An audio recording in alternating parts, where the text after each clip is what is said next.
The content of this story can be disturbing to some, hence viewers' discretion is advised.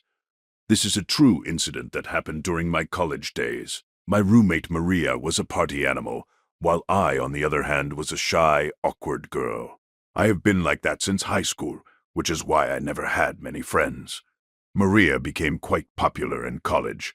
She was beautiful and highly extrovert at the same time. She often forced me to go partying and nightclubbing with her. Out of boredom and loneliness, I started to hang out with her and her friends.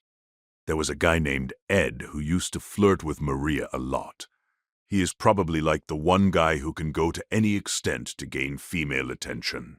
Sometimes he ended up doing really stupid things, but his charming nature saved him from embarrassments whenever he made a fool out of himself. One chilly winter day, I was sitting in the cafeteria having my lunch. Maria came and said, "Cheryl, up for a slumber party tonight?" Is it going to be at our place?" I asked awkwardly. "Well, the location is a surprise. Are you up for it or not?" she asked. Honestly, I had nothing to do that night except my laundries, so I thought to myself, it will be good for me to socialize a bit. I agreed. Ed was standing near the food counter. He said, "See you ladies tonight. Maria, I will text you the address." We came home, and Maria started to pack for the party. I said in a confused voice, "So where is it gonna take place?" Maria laughed and said, "We don't know." "What? What do you mean you don't know?" I said. Maria said in a mysterious voice, "I mean, we haven't decided the house yet." I wasn't getting anything she was saying. I asked her, "Maria, you make me worried now. What are you guys up to?" She got close to me and whispered, "You will see soon," and left the room. My mom called me asking what are my plans tonight. I told her I am about to spend the night at a friend's house. She said, "Good. I always tell you to socialize, Cheryl. Have been, sweetie." After talking with her, I lied on my bed. A sense of doubt started to grow in me. What are these people up to? I hope they don't do anything dangerous. Around 9 p.m., Maria and I finished our dinner. Maria received a text from Ed that read, "Meet us at the vacant lot." Now my eyes widened in tension. I said, "Maria, are we going to barge in some random abandoned house for a slumber party?" Maria said in an irritated tone, "God, Cheryl, can you just chill for a sec? Look, if you don't want to come, you can stay back and do your laundry." I felt a bit hurt by her words, but at the same time I realized if I didn't go with them tonight, they might never invite me to another party. I didn't say anything more and sat quietly in the car. Maria drove the car on the highway and took a left turn. We got onto a dark, dusty road. The vacant lot in IMR Street is an infamous place. Many terrifying incidents take place there. Drug dealers and burglars take shelter in those empty houses. After an hour we reached our destination. We got out of the car and I checked my phone. It was 10:30 already. Standing in a vacant lot at that time of night gave me goosebumps. Maria was about to call Ed when we heard footsteps nearby. I got spooked immediately and turned around to see who it was. Just then, Ed jumped on me saying, "Got you, Cheryl." I almost screamed with terror. I pushed him away, saying, "Not funny, Ed." He started to laugh like an idiot. Ed's roommate Matt said, "Stop it, Ed. Enough with your silly jokes.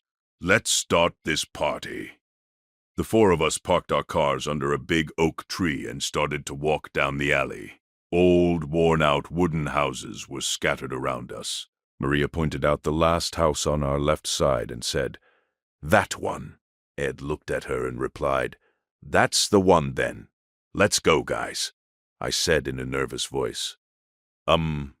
Guys, is this a good idea? I mean, what if someone's already in there?" Matt said. "Then we can be into trouble. Maria said, "Shut up, you two. There is no one in that house. Can't you see how dark and silenced it is?" We reached the main door of the empty house. Ed pushed the door and it opened on its own. All of us checked the house and there wasn't anyone inside. Indeed, there was no electricity at that house, so we lit up candles around us. Maria turned on some music. Ed brought beers for everyone. We started to party. After half an hour, I also thought to myself that maybe this wasn't entirely a bad idea. Sometimes taking a little risk can be fun. Around midnight, everyone got enough drunk already. So, we paused the music and started to chat. Everyone was sharing their experiences of college life when suddenly Maria said, "Hey, do you all want to play a game?" Ed smirked at her and said, "I would love to play games with you," and then laughed flirtatiously. Maria said, "Stop it now. I am talking about a different kind of game," I asked. "What game do you want to play?" Maria stared at all of us for a second and said, "Light as a feather, stiff as a board." Matt and I laughed. Ed said, "Sure, who wants to be the dead body?" Everyone exchanged look, but no one volunteer. After a moment of awkward silence like this, Ed said, "Fine, I will be the dead body." He then lied on the floor. Maria placed a candle close to us so that we can see him properly. She then said in a low voice, "Everyone gathers around him, making a circle, and place your 2 fingers under him." Matt and I did exactly what she said. I was feeling so drunk that this entire situation made me feel like I was in a different world. Maria also placed her finger and said, "Ed, I want you to be completely relaxed. Start to think you have no weight, that you are light as a feather." Ed chuckled once and said, "Okay, hope this works." Maria said, "Be serious," and then closed her eyes. There was dead silence around us. Maria said in a low voice, "Everyone says with me, light as a feather, stiff as a board. Light as a feather, stiff as a board. Light as a feather, stiff as a board." We joined her in the chanting. Don't know how long we continued like this, but suddenly I felt there was nothing on my hands. I moved my hand, but it touched the empty floor. We all opened our eyes and got shocked. Ed was not on the floor. Matt said, "Oh my God, is this all real?" Maria was shocked too. Maybe she didn't expect such an incident. All of us were sitting with blown-out faces thinking, did this ritual made Ed float away and things like that? Right at that moment, Ed came out from the dark corner of the room and started to laugh hilariously. "Look at all you fool. You guys are total doukbags, man. You thought I float away?" he said while laughing. We all got up with an embarrassed face. Maria got angry and said, "You are not funny, Ed. You are just an—" But before she could finish, Ed's face turning pale. He got completely quiet and started to look here and there. I said, "What happened, Ed? What is it?" he said. "Don't you guys feel the air? I mean..." Suddenly, don't know what happened, but what we saw next made our stomach drop. Something lifted Ed in the air and then bashed him hard on the ceiling. Ed screamed at the top of his lungs. We all watched him floating in the air with big eyes. Something then threw him hard on the floor, and we heard the sound of neck snapping. Ed stopped screaming immediately, but his body kept moving up and down. It was being bashed repeatedly, once on the ceiling, and then to the floor like a kid is playing a sick joke on its poor toy. Blood started to splatter all over the Ed's brains, came out from his skull. It was like a gory scene from a Hollywood movie. I don't remember how we managed to leave that house and call the cops that night. The cops are still investigating this case. We got into some serious trouble, as we had to face rough interrogation on what we were doing in a vacant lot that night. They couldn't find us guilty for our friend's unfortunate death. Honestly, whatever the thing was that killed Ed ruthlessly that night still might be living in that empty, abandoned house.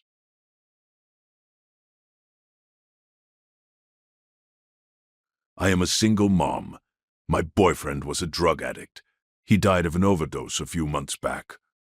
My daughter is 2 years old. I had to work 2 jobs to support my family. But going for night shifts while leaving my daughter home alone was impossible for me. So, I moved back with my mother. I took a night job as a maintenance staff in an office building.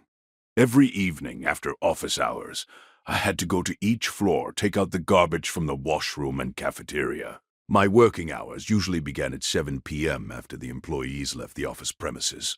Honestly, I was loving the work. I could work in a hassle-free, quiet ambience. There was no one to drive me crazy or poke their nose in my work.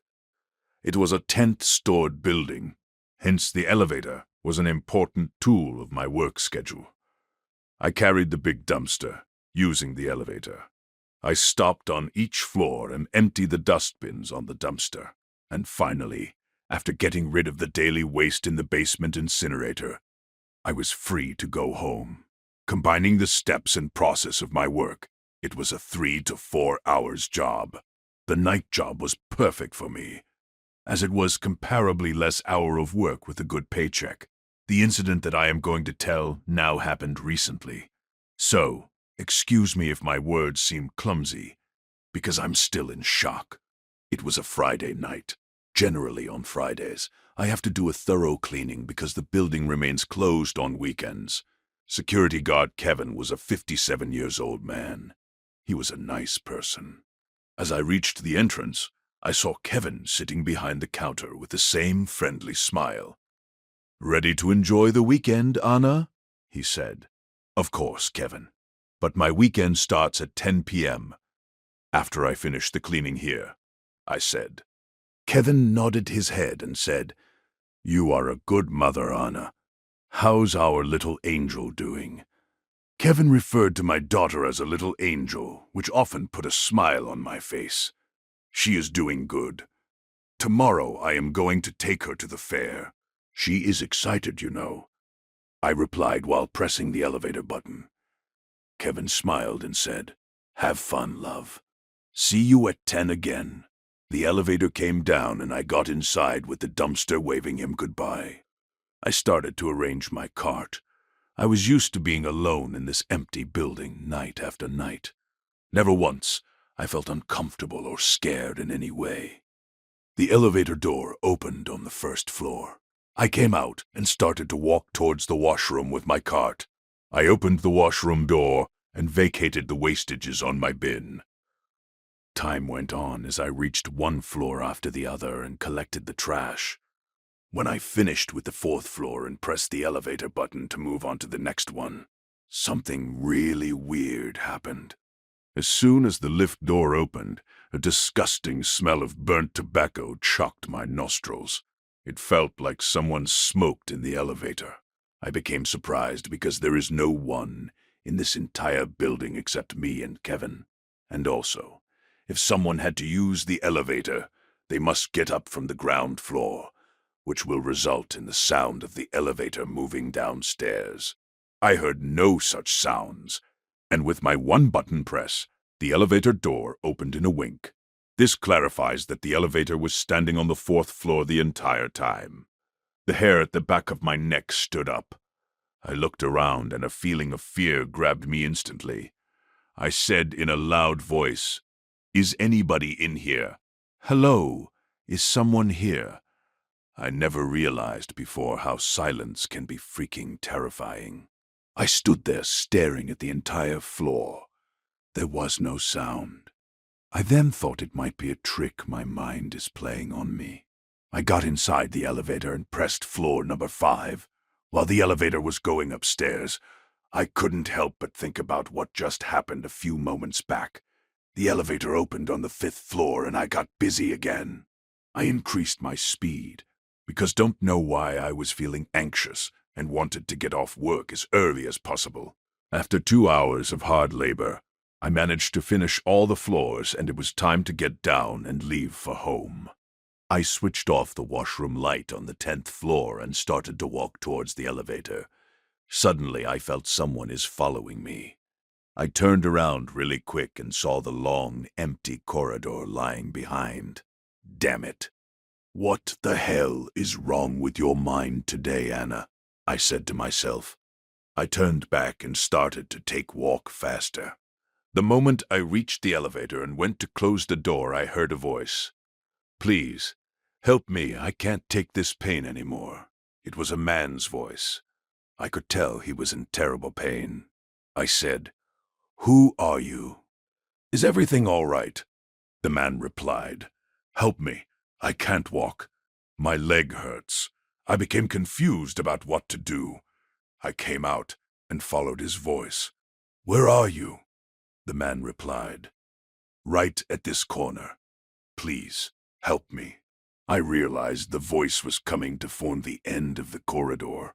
I walked, thinking, there is someone who needs my help. I was almost halfway when my cell phone rang. It was Kevin. I took the call and said, Kevin, I think there's someone stuck here. Can you? But before I could finish, I heard Kevin saying, Anna, listen to me very carefully. You must come down. Leave everything and just hop back to the elevator. The cops are going to be here soon. Why? What's wrong? I said in a confused voice. I just saw a creepy guy walking on the 10th floor corridor with a bloody knife. I have called 911, and they think it's the same serial killer that escaped from the prison today. My heart dropped into my stomach. I almost screamed, saying, What? Just then my eyes went to the end of the corridor, and I saw a tall, bony guy standing there and watching me. His stare made my entrails scream in horror. I have never seen such a demonic face. His eyes were like a vulture, and I realized he was trying to lure me into his trap a few moments back. The man said, Hello there, we have met finally. I screamed at the top of my lungs and ran towards the elevator. The man was chasing me like a hungry wolf, but before he could catch me, I almost bolted inside the elevator. I started pressing the button to close the elevator door. The man was running towards me. I knew if he catches me, the cops will find nothing but my dead body. I pressed the button repeatedly. All I wanted then was the elevator door to close. The man was just a few inches away when the door began to close. The man stopped and said with a terrifying grin, See you downstairs. And then I saw him rushing towards the emergency stairs. Now, the horror went to a horrifying level. The elevator started to go down. I was paranoid like hell because now the man will be waiting in front of the elevator door on the 9th floor. In those few seconds, I could see my entire life flashing right in front of my eyes. I was sobbing and crying.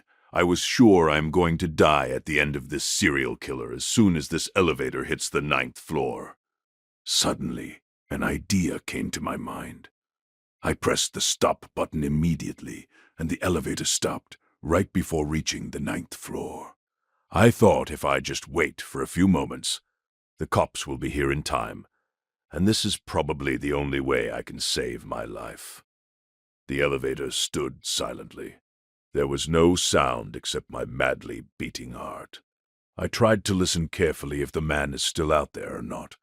I could tell from the ray of lights that the bottom half of this elevator is already standing on the 9th floor. The security alarm went on, and I heard Kevin's voice in the microphone. Anna, just wait a few moments more. The cops are almost here. Be tough, Anna. No matter what you do, don't come out of the elevator. I don't want to scare you, but the man is standing right in front of the elevator. My head started to bang. I felt I am going to faint on the floor out of fear, I said. Why are you doing this? The man on the other side replied. I like to feel your skin on me after I peel it off from your body with my sharp knife, Anna, I screamed. saying, "I am not coming out of this elevator and the cops are going to be here soon. Burn in hell, you freak." Suddenly, the elevator microphone buzzed again, and I hear Kevin's voice. "The cops are going up, Anna. They will be on the 9th floor soon. Don't you worry. It will all be over now." Everything went quiet. No reply came from the outside. I got close to the elevator door and leaned on it to hear if he is still out there or not. I tried to listen when suddenly a huge knife sprung in between the gap of the elevator door, almost slicing my feet. I got cut, but thank God it wasn't that severe. Looks like I missed this time, Anna, but I won't miss the next time. Just remember my words. Then the man's running footsteps faded away. When the cops opened the elevator, they found me lying on the floor unconscious. They are still looking for this serial killer. I heard on the news that he has murdered 8 women so far. Tomorrow, I am moving to a different country. I am not going to disclose where am I going, but I pray to God I never meet him again, because next time, well, you know his plans for the next time.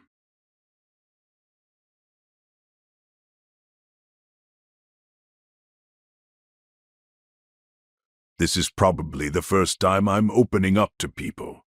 I have been on a run for the last month. I am not going to disclose my name because I don't want to go to prison. Before you, sympathies with me. Let me tell you, I am the bad guy in this story. Hence, I am paying for what I did. I am 34 years old, American male. I had a bad habit of gambling, for which I could never do savings for myself.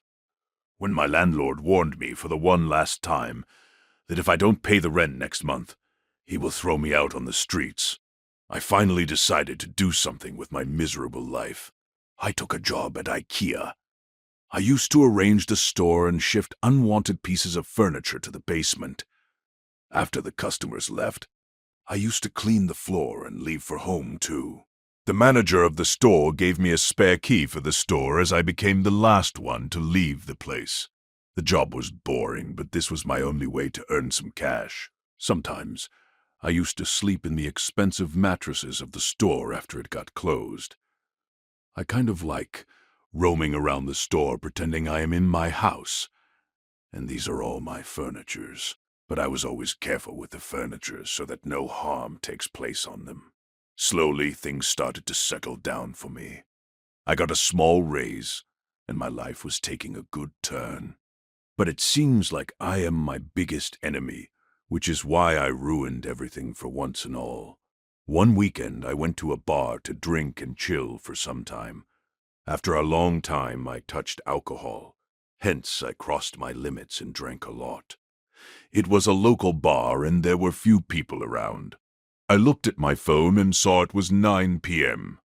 I was thinking to leave just when my eyes went to the other side of the bar.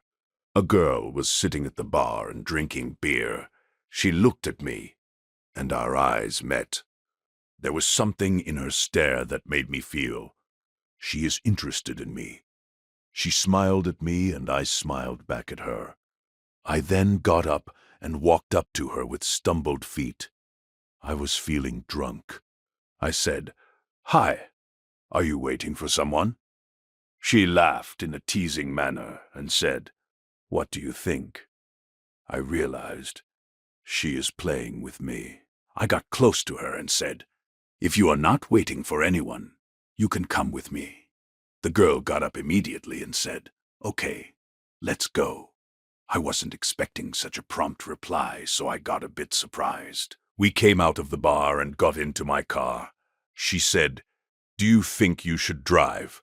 I smiled awkwardly, because I was feeling too drunk to drive at that moment.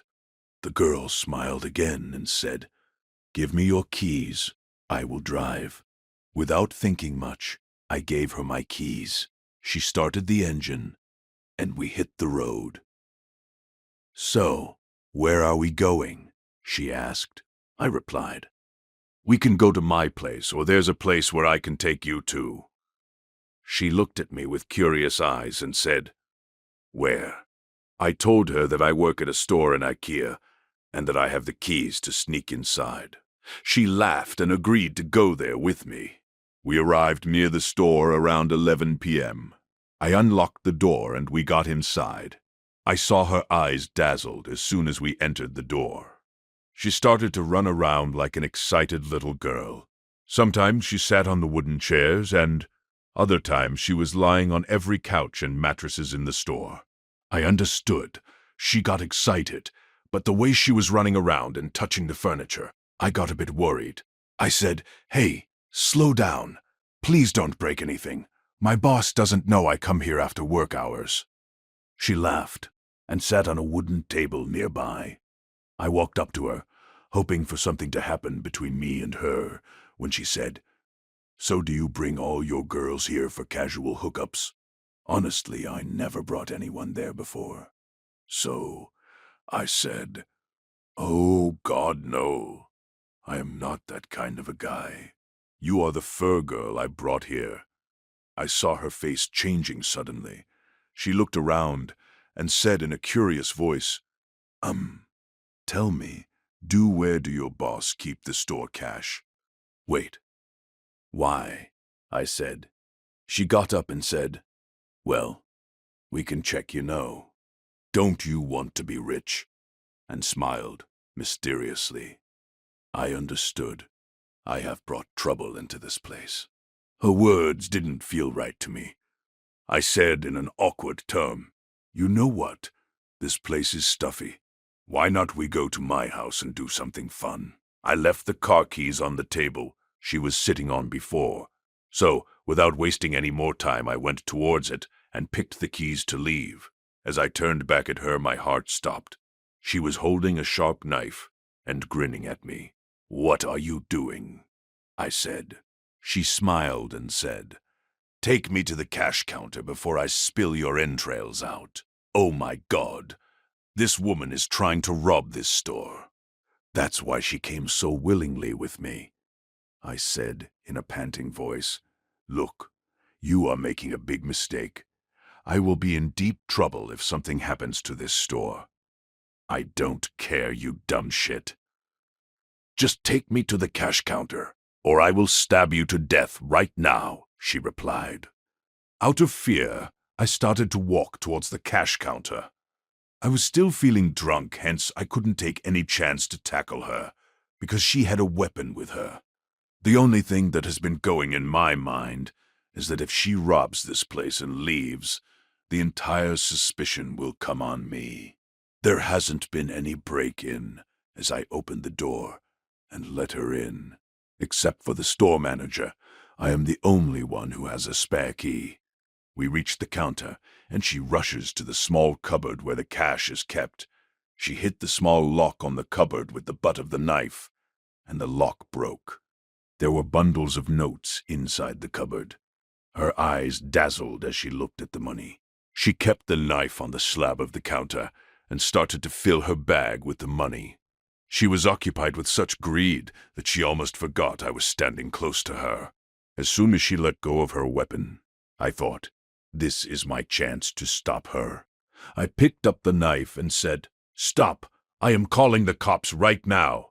She turned back at me and screamed like an animal. She then jumped on me to stop me or to get her knife back. We were tackling each other, and amidst that, a terrible accident took place. I accidentally stabbed her in her chest.